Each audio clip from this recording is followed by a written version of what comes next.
This is 5 on your side at 10. Tomorrow marks 1 year since a deadly tornado outbreak hit the bi-state.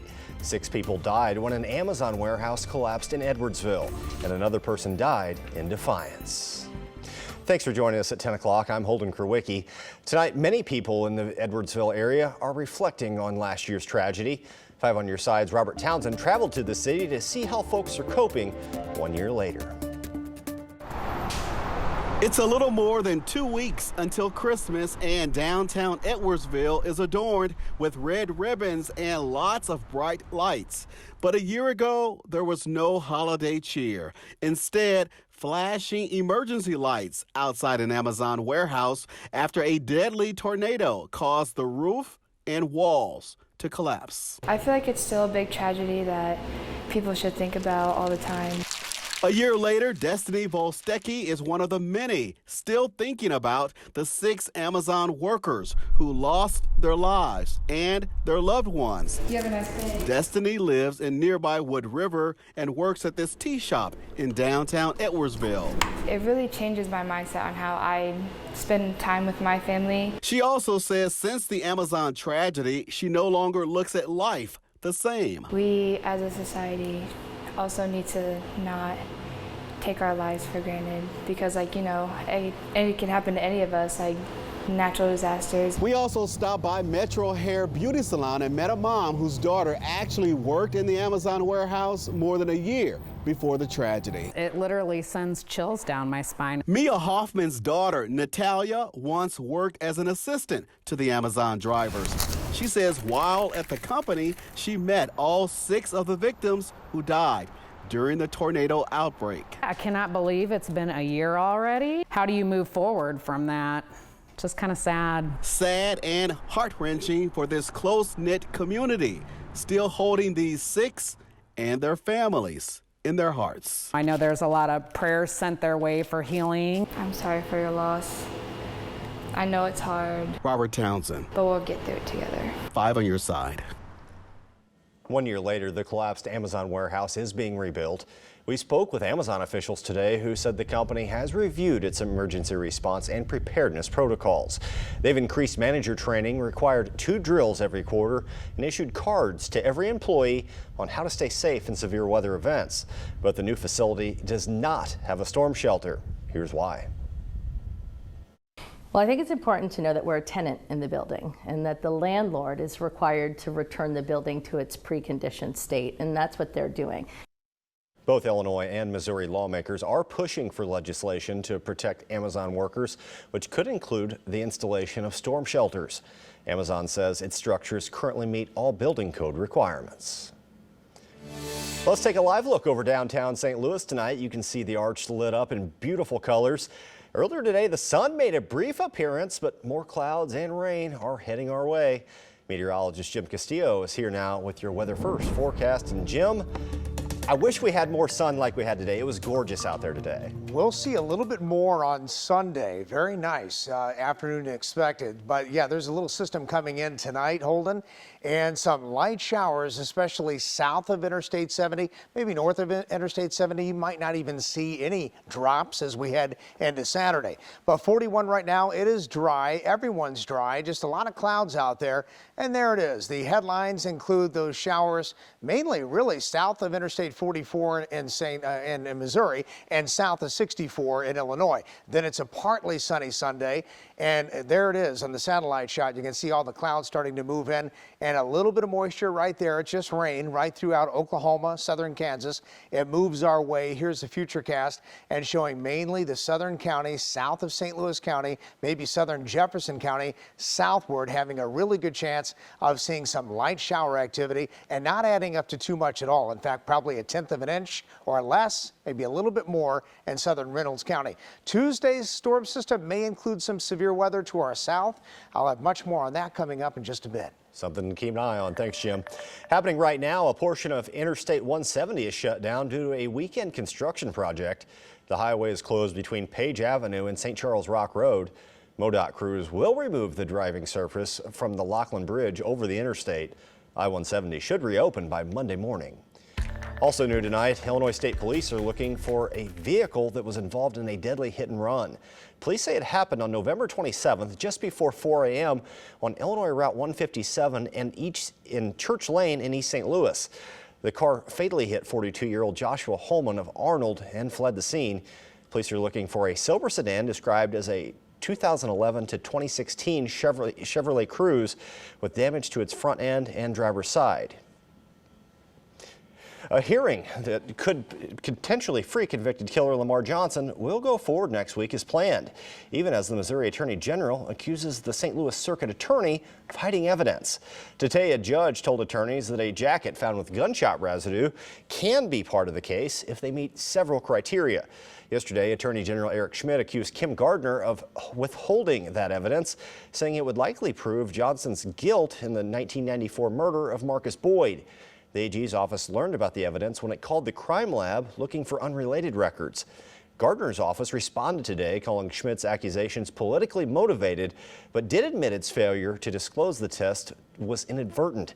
Gardner's special assistant prosecutor also wrote the report in question is, quote, unimportant because the jacket was not even used in the crime.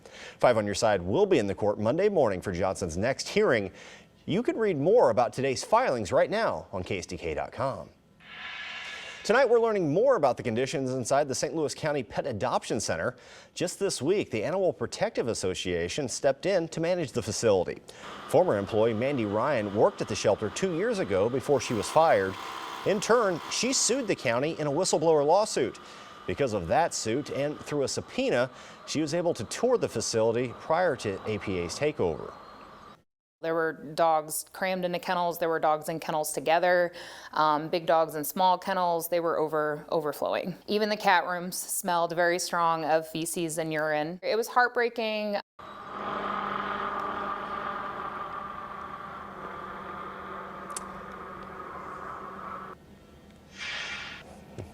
Had some technical difficulties there. I apologize. But are businesses allowed legally to sell your email after you unsubscribe from their mailing list?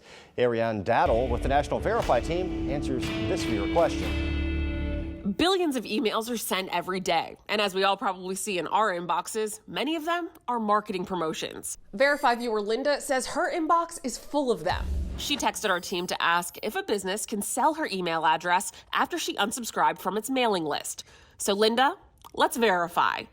Our sources are the CAN-SPAM Act, the Federal Trade Commission, and Andrew Sternke, Chief Executive Officer and Private Investigator at Juris Disputes and Investigations.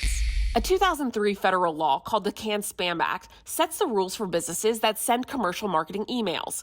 It requires companies to do two things: identify these emails as advertising and tell you how to opt out of receiving future emails from that company. According to the CAN-SPAM Act and the FTC, once you submit an opt-out request, businesses must remove you from their mailing list within 10 days, and they can no longer sell or transfer your email address. The FTC says there's one exception. Companies can transfer emails on its mailing list to a company that it's hired to help them comply with the CAN-SPAM Act. If companies don't follow the rules, they can face hefty fines.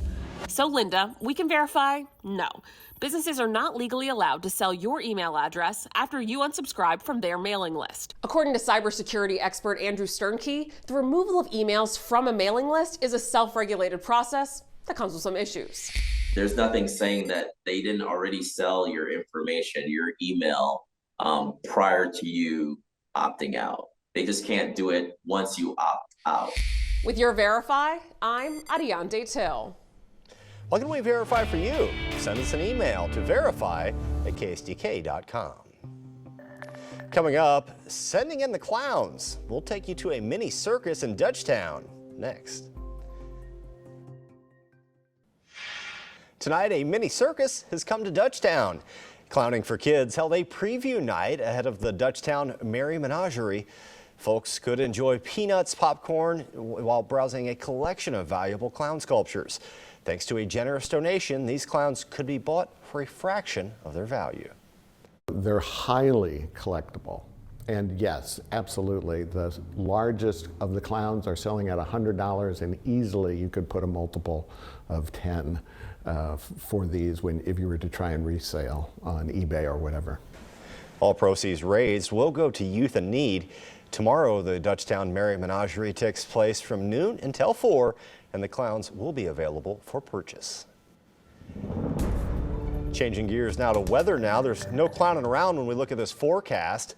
You know, it seems like every day it just changes just a little bit. It's either really hot or really cold. Yes. Thankfully, there was no rain today, though, right? Well, you know, you forget, right? But this morning we did have some, and it was about 0.06 in terms of rainfall. But most of that was when you're sleeping, and if you got up at 9 a.m., you probably didn't even notice it. But 55 was a high today before a front came through, and the current temperature 41 is at new low, and both are above average. There's that new low temperature for the day. Humidity at 70%. It's dry now. It's going to be a mostly cloudy night, 36 in St. Louis.